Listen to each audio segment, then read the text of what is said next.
오늘 이 밤에도 우리가 계속해서 우리 초대교회사 같이 함께 말씀 공부하고 또 성경의 배경들을 또 초대교회 모습들을 저희들이 좀 같이 함께 나누려고 합니다. 우리 빌립보서 4장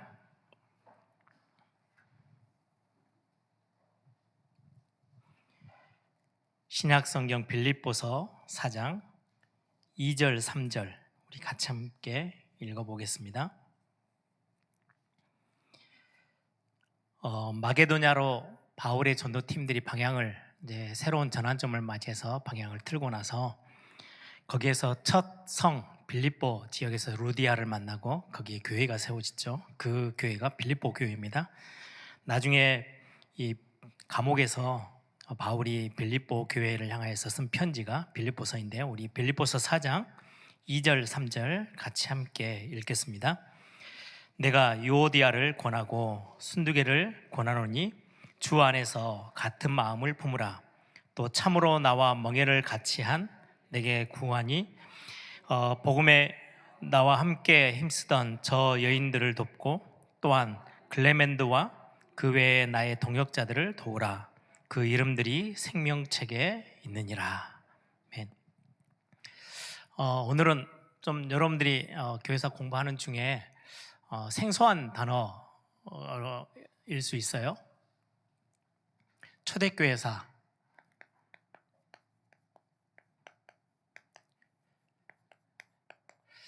여기에서 오늘은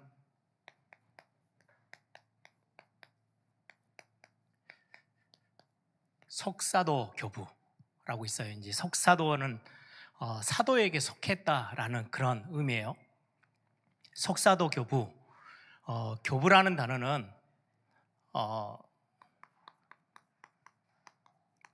영어로 표현하는 게 조금 여러분들이 더 이해가 쉬울 거예요.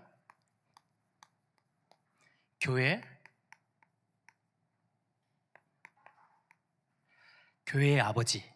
그래서 사실은 이제 중세교회로 오면서 father라는 단어가 신부들을 지칭해요. 그래서 교회 아버지, 우리 개신교로는 목사님을 보고 아버지 이렇게 부르진 않는데 아직도 신부를 father라고 하죠. 여기 초대교회 교부에서 교회의 지도자, 교회의 아버지라는 단어예요. 그래서 속사도 교부 그러면 사도적인 사도의 어떤 사도, 그럼 12사도죠. 12제자 예수님의 12사도에게 속했다는 말은 그들과 관계가 있는, 굉장히 가깝게. 그래서 지금 초대교사를 배우고 있는 중에 거의 한 100년 되기 전에 사도 요한이 제일 늦게 순교를 당하죠. 반모섬에 유배를 갔다가 나머지는 거의 대부분 다 12사도가 다 순교를 당하게 되어지고 했던 게 주후 100년 이전이에요. 그리고 나서 이제 그 사이에 사도들과 같이 사역을 했든지, 오늘 또 이제 나중에 쭉 속사도 교부들의 이름들을 좀 제가 나열할 건데요. 거의 대부분 바울의 동역자 아니면 사도 요한의 제자 이렇게 언급이 될 겁니다. 그런 굉장히 사도들 시대와 같이 맞물려서 사역을 교회 지도자로 사역했던 분들을 속사도 교부라고 합니다. 그래서 교부라고 했을 때는 사도들의 시대를 계승하는 거예요. 연결해서. 그리고는 아주 구체적으로 교회를 설립하고요. 교리, 어떻게 보면 신학적으로 이게 교회가 바르게 가야 된다라는 것들을 설명하기 위해서 하나하나 정리를 해가죠. 교리에 대해서 정리하고 정립해 나가는 교회 지도자들을 보고 교부라고 합니다. 그래서 이 교부는 이제 속사도 교부라고 하면요, 조금 전체적인 구분을 좀 지어줘 보면요, 속사도 교부라고 하면 한 90년? 네. 다 주후예요. AD 90년에서 한 140년까지는 속사도. 그래서 거의 어떻게 보면 한 세대가 한 50년이라 치면 거의 사도들이 사역을 교회, 바울 같은 경우는 이제 여러 지역의 교회를 세웠잖아요. 뭐 고린도 교회, 갈라디아 교회, 빌립보 교회, 에베소 교회, 그런 교회를 세우고 사역을 또 이렇게 자기 제자들을 통해서 디모데와 디도와 이렇게 사역을 하다가 이제 사도와 함께했던 사람들이 교회를 이제 이 땅을 떠나고 순교를 당하고 나서 거의 그 다음 세대, 지금으로 따지면은요, 지금 우리가 1세대면 지금 우리가 렘넌트 운동을 하잖아요. 그러면 우리 이제 젊은 전도사님들 이렇게 막 신학교 다니면서 올라와요. 그리고는 그 다음 세대를 책임지고 교회를 진행해 나가는, 그럼 우리 어른들은 이 땅에 이제 없을 때예요. 그때부터 한 세대가 이제 넘어가는 거죠. 그 세대를 책임졌던 지도자들을 보고 속사도 교부 이렇게 해요. 대충 이제 어느 정도 연도가 좀 이해가 됐죠. 그리고는 이 이후로는요, 140년에서 170년 정도까지, 이때는 교회 안에 굉장한 많은 이단의 어떤 요소들도 들어오고, 성경을 이렇게 해석해야 된다, 저렇게 해석해야 된다, 이게 맞다, 저게 맞다, 막 이런 어떤 많은 성경을 해석하는 부분에 있어서 여러 가지 의견들이 막 주어져요. 거기에 성경적이지 않는 다른 의견들도 굉장히 많이, 이단들도 많이 나와요. 그래서 다음번에는 우리 초대교회에 나타난 이단들도 같이 함께 공부하려고 하는데요, 그 부분들을 두고 올바르게 성경을 가지고 올바른 교리를 가지고 반대 의견을 내요. 구원은 은혜로만 받는 거지 우리 행위가 들어가 있는 거 아니야.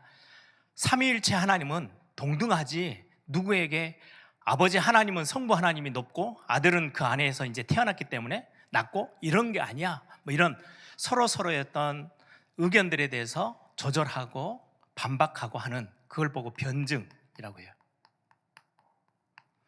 변증가들이 아주 우리 신학의 틀을 잡았던 시대, 여러분들이 나중에 뭐 어거스틴 다 이때 변증가 시대 때 사람들이에요. 그래서 속사도 교부 이후에는 이제 변증가 시대, 그리고는 헬라 쪽의 교부,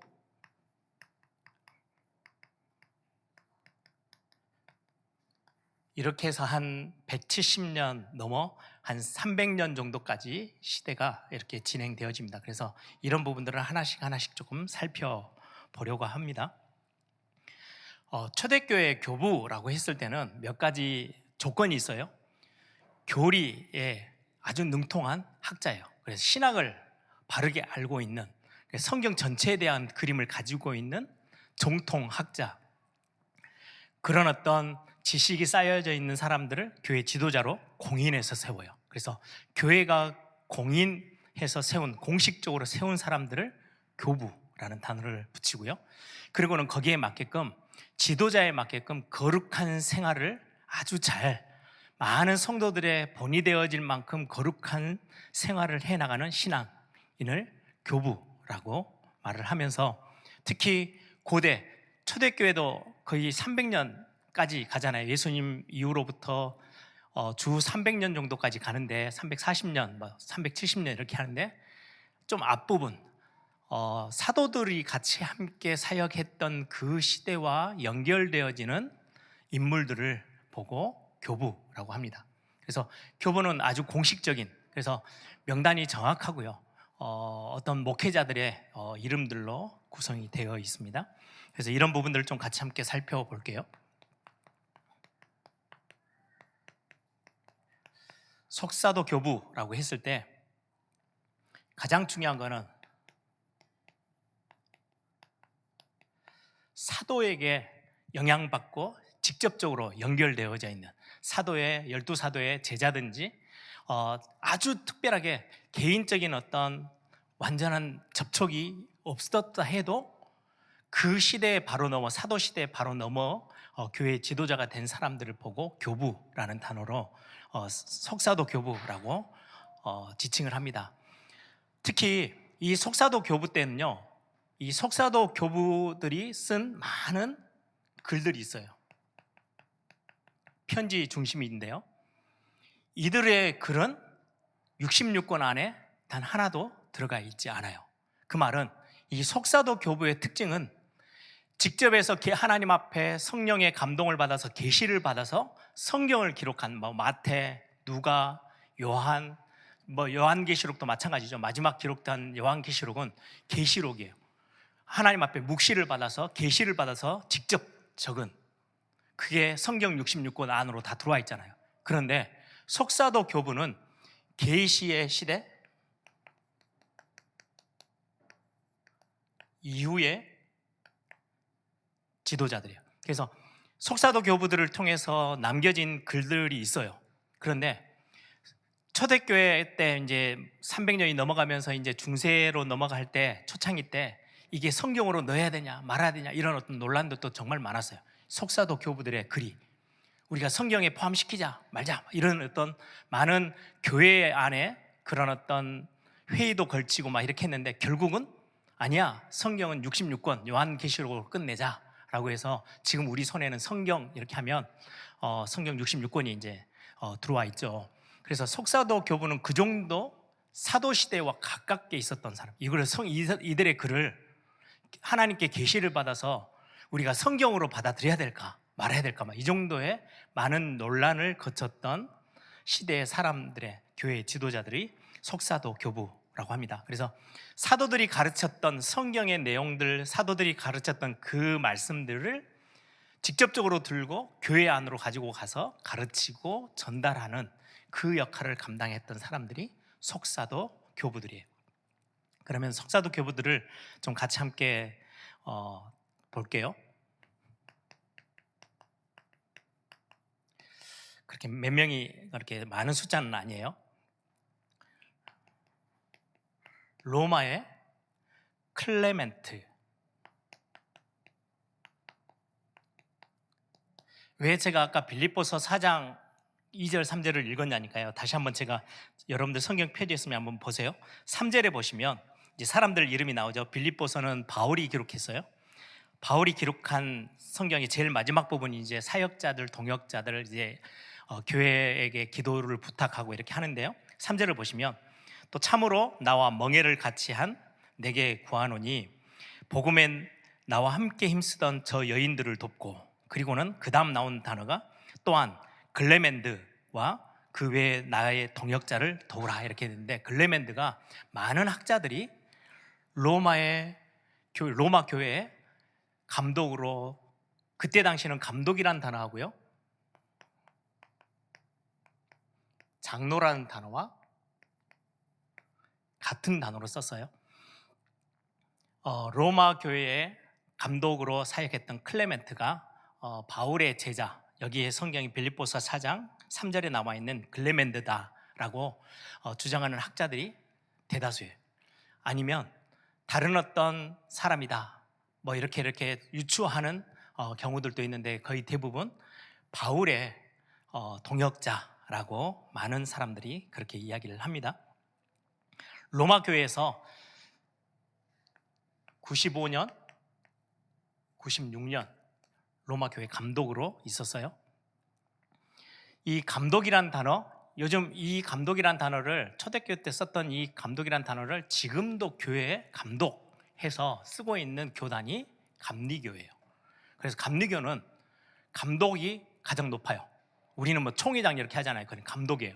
감독 밑에 이제 많은 목사님들이 같이 함께 사역을 하고, 감독이 굉장히 힘이 있어요. 그래서 목사들을 교회로 파견도 시키고 파송도 보내고, 감독이란 단어를 교회 안에서 행정적으로 아직도 쓰고 있는 교단이 감리교예요. 그리고는 우리는 대한예수교 장로회 이렇게 돼 있죠. 대한예수교 장로회라고 하는 이 장로교를 시작했던, 그 기반이 되어졌던, 한국의 장로교의 기반이 됐던 스코틀랜드 장로교회는, 스코틀랜드 장로교회의 많은 영향력이 그대로 한국교회로 들어와서 한국의 장로교회의 어떤 태동이 되어졌어요. 지금도 스코틀랜드 장로교회로 가면 장로, 목사, 장로, 뒤에는 장로라는 단어가 똑같이 붙죠. 장로는 지금 우리 교회에 있는 것처럼 우리 장로님들을 택해요. 교회 안에 중요한 것들을 같이 함께 목사님들과 결정하고, 또 행정적인 거나 교회 운영에 대한 부분들, 그리고 영적인 부분들을 책임져서 가져요. 그리고 목사, 장로는 목사로 부임해서 들어오면 목사, 장로라고 불러요. 그러면 교회 안에서 말씀을 전달하고 신학적인 거나 교리적인 것들을, 교회의 방향들을 책임지고 사역을 하다가 목사 장로로서 은퇴를 하고 나면 장로라는 자리로 들어가서 교회를 똑같이 섬겨요. 그러니까 그게 이제 스코틀랜드 장로교회의 어떤 특징이에요. 근데 우리 한국은 이제 목사님들이 은퇴하고 나면은 장로의 어떤 역할을 하기보다는 교회를 떠나서 사역하는 부분이 있죠. 선교사로 가든지 뭐 그렇게 하고 있는데요. 그래서 감독이라는 단어와 장로라는 단어가 이 당시 때 초대교회 때는 같은 단어로 같은 직분으로 쓰여졌어요. 그래서 성경에도 가이오 이렇게 하면 장로죠. 그러면은 그 부분들은 교회 지도자급으로 이렇게 인정을 받는 부분들입니다. 95년에서 96년, 여러분들 60년은 네로 황제, 64년 5년. 그러면 그 이후로 많은 황제들이 엄청나게 교회를 핍박할 때요. 그 핍박 시대에 같이 교회들 안에 이런 지도자들이다라고 여러분들이 생각하시면 이분들이 이야기했던 많은 내용들이 조금 더 이해가 좀 더 쉬울 거예요. 이 클레멘트라는 석사도 교부는 글을 하나 썼어요. 고린도 교회에게 보낸 서신.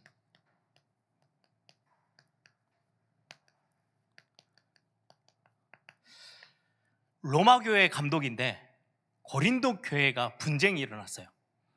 우리 바울이 로마 감옥에 있으면서도 또 많은 지역에 사역을 하다가도 고린도 교회에 편지를 했잖아요. 고린도전서, 고린도후서 그런 것처럼 로마 교회 감독으로 있는 클레멘트가 고린도 교회에 분쟁이 있고 많은 안에 갈등이 있다라는 소식을 듣고 고린도 교회를 향한 서신, 편지를 보내요. 이게 가장 석사도 교부들 중에 제일 오래된 글이에요. 제일 오래된 역사 자료에 남아있는. 그래서 지금 제가 여기에 순서하는 거는 거의 역사 순서 제일 빠른 순서. 나중에 조금 이제 더 뒤로 가면 연도가 조금 더 늦어지는 순서로 제가 석사도 교부들을 소개를 해드리려고 합니다. 교회에 분쟁이 생겼을 때 고린도 교회에게 편지를 썼어요. 그런 거 보면 로마 교회가 굉장히 힘이 더 있었구나라는 걸 좀 예측을 많은 학자들이 해요. 왜냐하면 로마 교회 감독인데 고린도 교회에게 편지를 쓰니까 꼭 지교회처럼. 그리고는 이 편지에 들어있는 내용들이 그러한 거예요. 교회의 합당한 질서를 잘 지키자, 교회가 교회되게끔 하자, 뭐 이런 글의 내용인데요. 파벌을 막 싸움을 했던 장로들이 7일을 받았겠죠. 다시금 복직시키자, 그런 편지의 내용이 들어있고, 교회가 하나 되어져 가야 돼, 교회의 통일성, 이것들이 굉장히 강조되어지고, 삶에 있어서도 그리스도를 본받아서 사랑과 겸손으로 서로 화목하고, 그리고는 많은 직분이 맡아져 있는 직분자들은 교회 앞에 순종해야 돼, 이제 그런 어떤 내용들을 가르치고 있어요. 그러면서 이 글을 보면서 로마의 감독이었던 클레멘트 석사도 교부는 이런 생각을 갖고 있구나, 이제 그걸 알 수 있는 거잖아요. 이 사람이 석사도 교부가 썼던 이 편지를 통해서 바울이 가르쳤던 교리에 대해서 많은 부분들을 그대로 담고 있는 내용이고요. 그리고는 여기 이제 색깔들을 쭉 보면 율법주의, 율법을 굉장히 강조해요. 왜 그렇겠어요?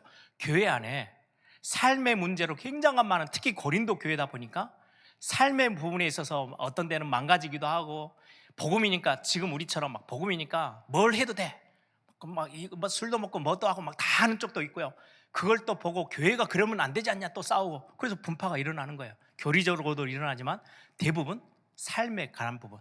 고린도께서 했던 것처럼 고린도라는 지역에 우상 숭배가 아주 강했던 신전이 있는데, 그 신전에서 우상의 제물로 쓰였던 그 제사 제물이 시장통으로 다 흘러내려왔는데, 이 음식을 먹어야 되냐 말아야 되냐, 이것 가지고도 바울 시대 때도 싸움이 있었어요. 그런 것처럼 삶에 관련된 부분들이 많은 갈등의 요소가 되다 보니까 석사도 교부는 주로 삶에 관한 부분들을 굉장히 강조하다 보니까 율법주의가 굉장히 강해요. 말씀대로 살아야 돼, 말씀을 어기면 안 돼, 삶에 굉장히 우리는 거룩하게 가야 돼, 이런 부분들이 율법주의 색채가 굉장히 강하게 드러나 있는 것들을 보게 돼요. 항상 저는 오늘 이 초대교회 나중에 결론을 내겠지만 석사도 교부를 보면서 아까 말씀드린 것처럼 우리는 지금 1세대고 그럼 다음 세대에게, 저는 렘넌트 사역자잖아요. 다음 세대 사역자예요. 다음 세대에게 어떻게 메시지를 하고 우리의 사역이 어떤 그림을 가지고 접근해야, 예를 들면 한쪽으로 치우치지 않는 균형 있는, 밸런스 있는 뭔가 중요한 영적인 하나님의 말씀이 우리 후대들에게도 전달되어질까? 이게 속사도 교부 이렇게 정리하면서 좀 제 기도 제목처럼 많이 좀 담기게 됐어요. 두 번째 사람을 살펴보면요, 안디옥 교회에 있는, 안디옥 교회에 igna티우스라는 속사도 교부가 있어요.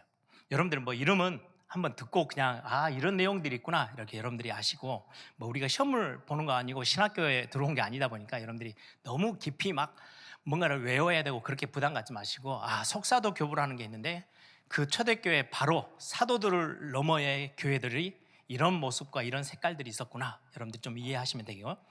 안디옥 교회, 안디옥이라는 곳에 igna티우스라는 속사도 교부가 있었는데요, 사도 요한의 제자입니다.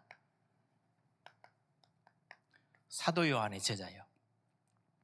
그리고는 igna티우스는 117년경 순교했어요. 짐승들에게 물려 뜯겨서, 그러니까 원형 경기장 같은 데다 놓고 굶주린 사자 뭐 이런 어떤 맹수들을 쇠사슬에 딱 묶고 있다가 이제 순교할 사람들, 이런 igna티우스도 거기에 두고는 굶주린 맹수들을 풀어요. 그럼 맹수들이 달라들어서 물어 뜯어서 죽이는 거죠.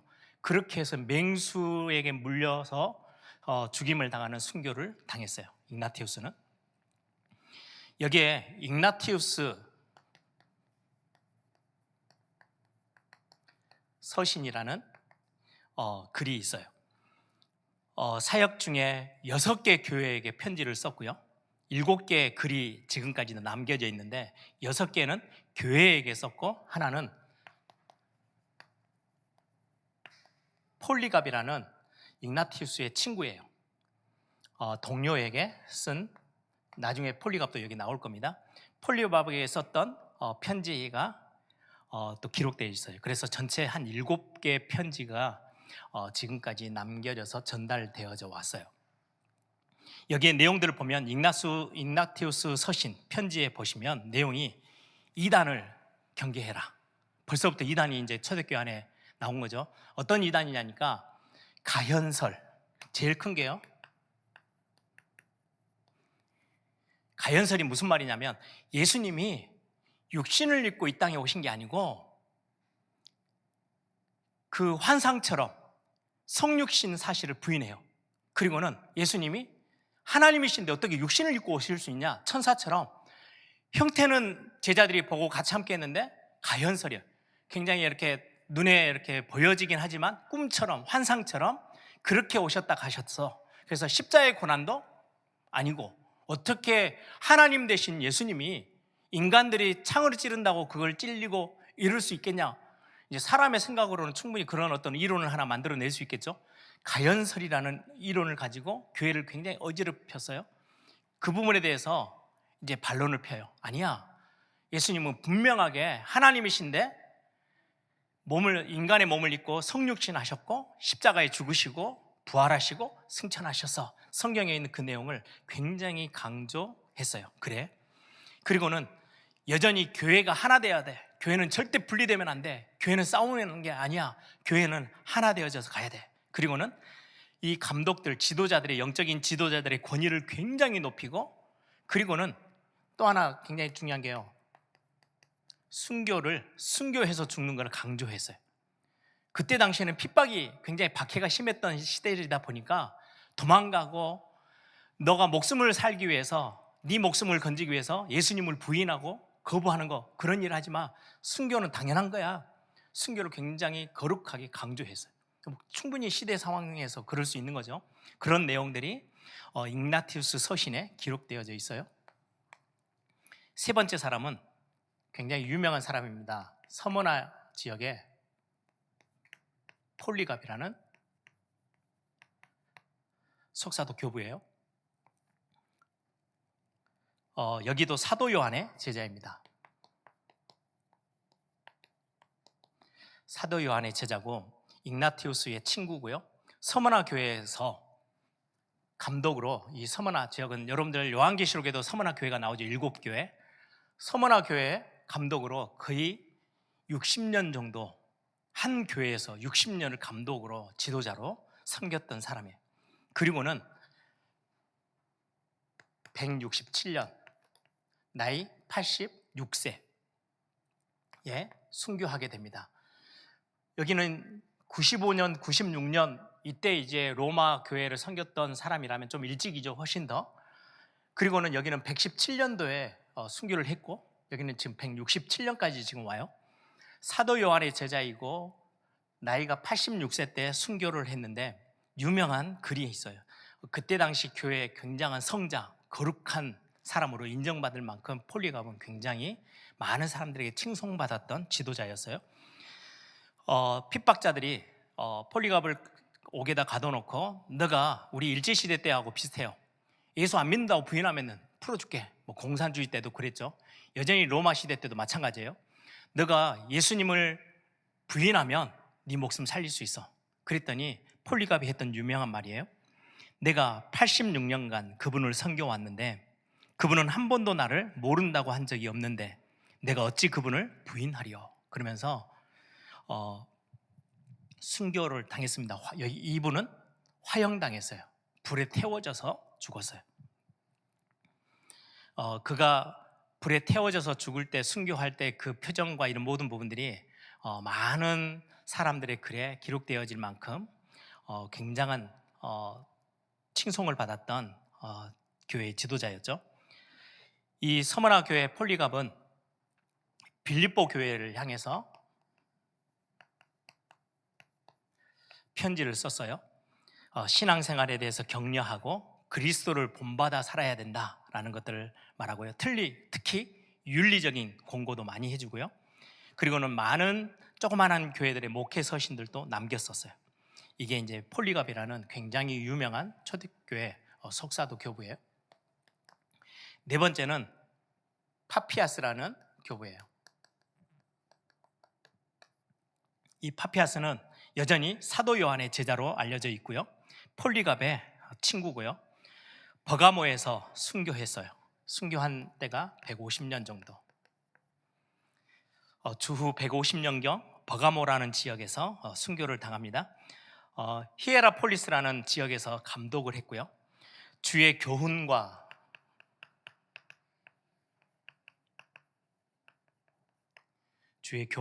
해석이라는 글을 남겨놨어요. 이제 그 글을 보면서 파피아스가 가지고 있는 생각이 어떠한지 그런 것들을 좀 알 수 있는 거죠. 이 주의 교훈과 해석이라는 책은 좀 특징이 뭐냐니까요.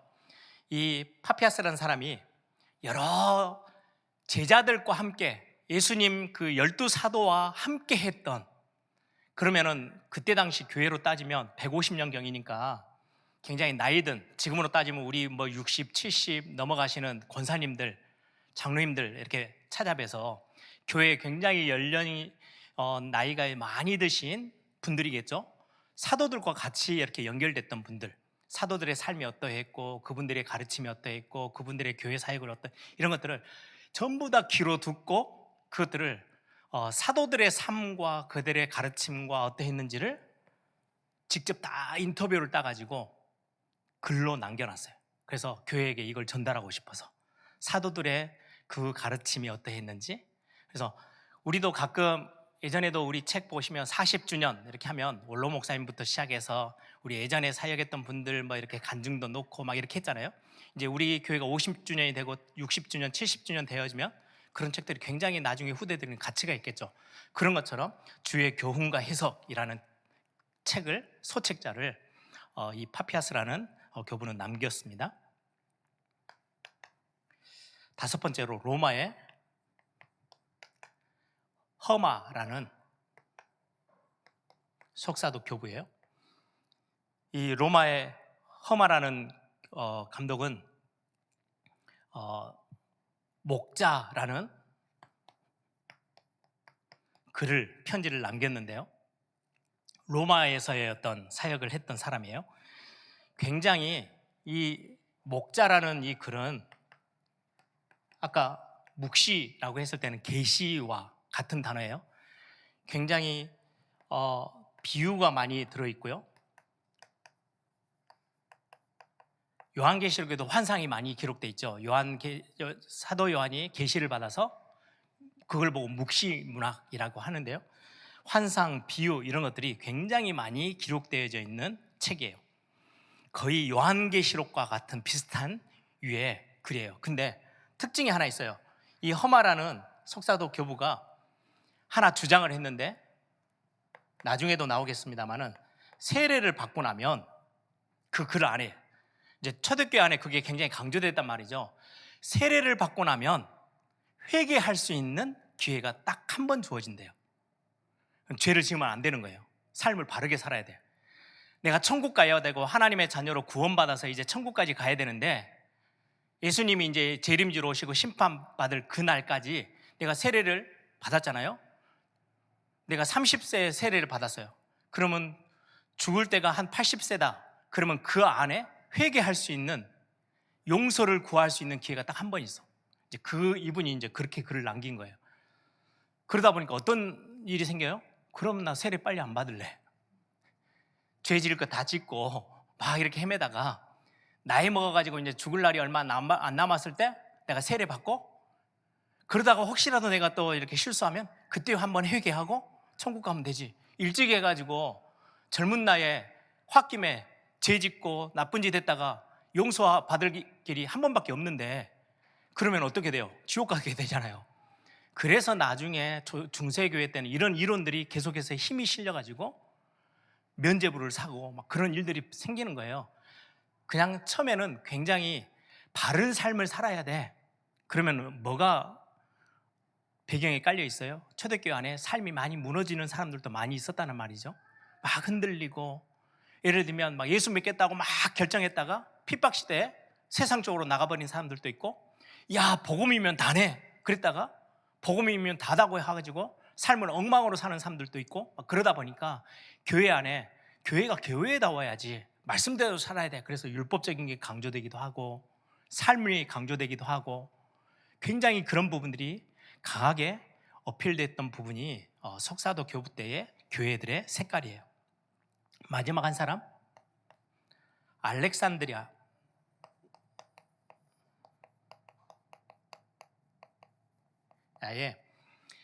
바나바라는 교부가 있었어요.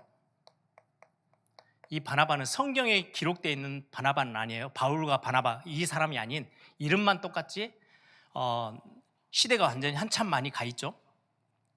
로마의 허브는 140년에서 155년 정도의 사역을 했던 사람이고요. 알렉산드리아의 바나바는 130년경에 편지를 하나 썼어요. 바나바 서신이라는 글을 썼어요. 이 글에 보면 어떤 분위기하고 거의 같으냐니까요. 유대교에서 개신교로 이제 예수님을 믿겠다 해가지고 유대교회 이제 바리새인처럼 그렇게 살다가 유대교에서 교회 안으로 개종해서 들어온 사람들의 삶에 대해서 적은 거예요. 지금 우리가 가지고 있는 성경과 어떤 성경과 가장 비슷하냐니까요. 히브리서. 히브리서가 그래요. 히브리인들이면 유대인들이잖아요. 이방인들이 아닌 유대교에서 교회로 들어온 사람들이 점차 교회를 떠나가는 그 모습에, 흘러 떠내려가지 마라. 너희들이 마음이 너무 완고해, 너무 강팍해, 하나님은 이래. 그래서 구약 성경을 쫙 갖고 들어와가지고, 왜 유대인들이 구약 성경은 기가 막히게 알잖아요. 이방인들은 구약 성경은 잘 몰라요. 근데 유대인들은 구약을 너무 잘 알아요. 그래서 구약의 모든 성경 구절들을 가지고 와서 복음을 설명한 게 히브리서예요. 딱 그 분위기에 비슷한 글이 바나바 서신이에요. 유대인들을 향하여서, 유대교에서 교회로 들어온 개종한 모든 사람들을 향해서 쓴 글이 바나바 서신이라는 부분입니다. 마지막으로, 그러면 이 지금의 우리가 교회를 보고 석사도 교부에 대해서 좀 평가를 한다면, 특징은 거의 대부분 헬라어로 모든 편지가 다 기록되어졌어요. 그리고는 교회에게 던지는 편지처럼 목회 서신, 바울의 목회 서신 이렇게 있죠. 교회에게 갈라디아서, 빌립보서, 에베소서 이렇게 있는 것처럼 교회를 향한 목회 서신의 형태가 많이 있어요. 그 내용은 교회가 분쟁을 하기 때문에 싸우지 마라, 교회는 하나 되어져야 돼, 이런 교회 통일성, 교회 질서, 이런 부분들이 많이 기록되어 있고요. 교리나 신학적인 내용보다는 굉장히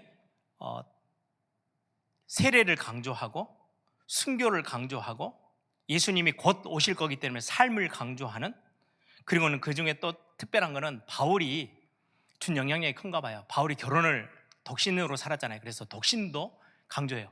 그게 영향력이 돼서 지금도 천주교는 신부들이 결혼을 하지 않아요. 뭐 그런 어떤 영향력들이 속사도 교부들에게 받은 영향인 것 같아요. 평가를 하자면 순교에 대해서 너무 지나치게 강조해요. 그래서 야, 그냥 내가 이 땅을 떠나는 게 낫겠네? 뭐 이렇게까지 죽음에 대한 부분이 굉장히 긍정적으로 비춰질 만큼 순교에 대해서 강하게, 너무 강하게 그 순교의 열망을 설명하기도 하고요. 또 하나는 아까 말씀드렸던 것처럼 로마의 험하에 있는 것처럼 세례에 대해서 잘못된 가르침이 교회 안에 있었어요. 세례받은 후에 회개할 기회가 딱 한 번뿐이다 라고 했더니, 콘스탄틴 황제 아시죠? 여러분들이 콘스탄틴이 언제 세례를 받냐니까요. 임종 직전에, 죽기 전에, 바로 이제 숨이 꼴딱꼴딱 넘어가기 전에 야 빨리 나 세례 줘 해가지고 세례 받고 죽음에 들어가요. 그 정도로 세례가 너무 이상하게. 그래서 지금도 천주교는요, 로마 캐톨릭은 죽기 전에 가서 임종 받기 전에 세례 줘요. 세례 받으면 구원받는다고 생각해요. 우리는 세례는 상징이에요. 기념이에요. 내가 구원받은 하나님의 자녀라는 것들을 표를 내는 거예요.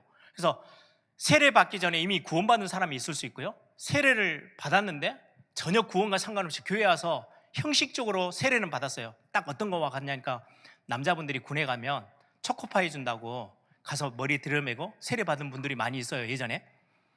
그러면은 그 세례는 구원과 아무 상관이 없잖아요. 내가 예수 그리스도를 주로 고백해야 되는데, 나중에 복음 받고 내가 예수 믿는다는 게 이런 거구나 해가지고 교회 와서 한 번 더 세례 주세요. 교회에서는 한 번 더 세례는 주진 않아요. 세례 교육을 시켜요. 그러니까 세례는 한 번이에요. 그래서 세례라는 거는 구원과 일치되는 건 아니에요. 근데 천주교에서는, 지금도 로마 캐톨릭은 세례 받는 순간 구원받는다라고 생각해요. 그러다가 구원받았는데 죄로 인하여서 곁길로 간다? 그럼 딱 한 번 너 용서받을 길을 주는 거야. 뭐 이렇게 해서 삶을 굉장히 강조했던 내용들이 기록되어 있기도 합니다. 결론적으로는 하나님이 우리에게 주신 구원의 은혜, 이 내용보다는 삶에 대한 부분들이 훨씬 더 많이 강조되어졌어요. 그 말은 초대교회 때 사도들에게 굉장히 복음에 대한 내용들이 강조되다 보니까 삶이 흐트러져요. 이거는 렘넌트들에게도 마찬가지예요. 우리가 다음 세대에게 복음을 전달하고 성경을 가르칠 때 굉장히 균형이 있는 것들이 필요해요. 저는 이거 굉장히 중요하다고 생각해요. 복음 하니까요, 복음 안에 모든 거 다 끝났어 하니까 삶을 엉망으로 만들어가는 사람들이 생기면요, 나중 되면 교회가 뭘 강조하기 시작하냐니까 삶을 강조하게 돼요. 이게 지금 있는 이야기가 아니고요, 초대교회 때부터 그랬어요.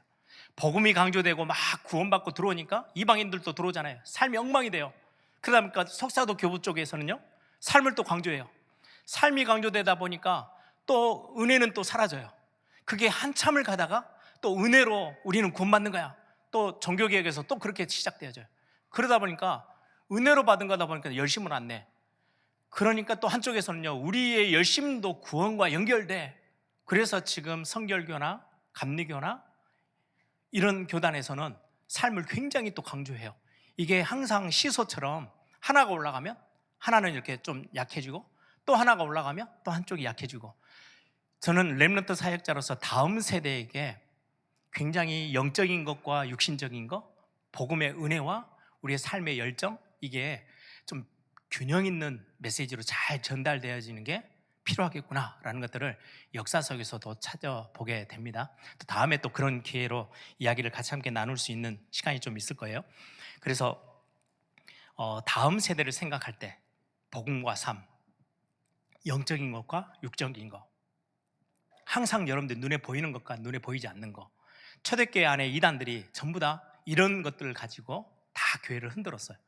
그래서 한때 우리 태영아 막 메시지, 아이들 키울 때 진짜 복음으로 키워야 돼 해서 막 태영아 메시지가 엄청 강조될 때가 있어요. 그러다 보니까 한쪽에서는 메시지가 이상하게 꼬여가지고요, 복음 받으면 입덧을 안 한대. 말도 안 되는 이야기를 교회 안에서, 그것도 목사님들이 설교를 강의를 그렇게 하니까, 그러면 입덧하고 아이를 낳은 부모들이요, 죄책감이 엄청나게 쌓여지는 거예요. 그래서 저는 어떻게까지 이야기했냐니까요, 남자들은 태양아 메시지 안 하는 게 좋을 것 같은데 왜 모르니까 이게 좀 밸런스가 있어야 돼요. 균형이 있어야 돼요.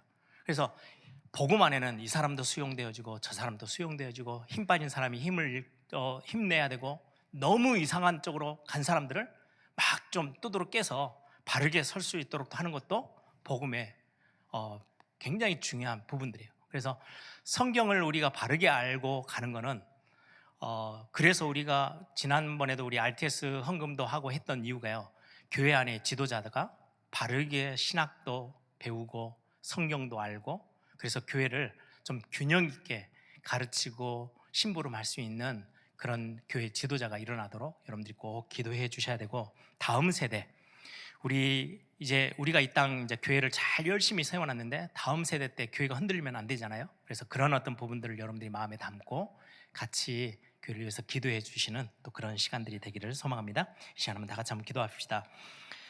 우리가 교회 초대교회를 보면서 우리 지금의 또 사역에 많이 적용도 하고 많은 응답들을 또 찾아야 될 귀중한 시간표가 있습니다. 하나님, 우리뿐만 아니라 중요한 우리 다음 세대에게까지 올바른 복음의 능력, 그리고는 우리의 삶에 균형 있는 복음의 은혜들 전달할 수 있는 우리 또 외일교회가 되게 해달라고 이 시간에 다 같이 한번 통성을 함께 기도합니다.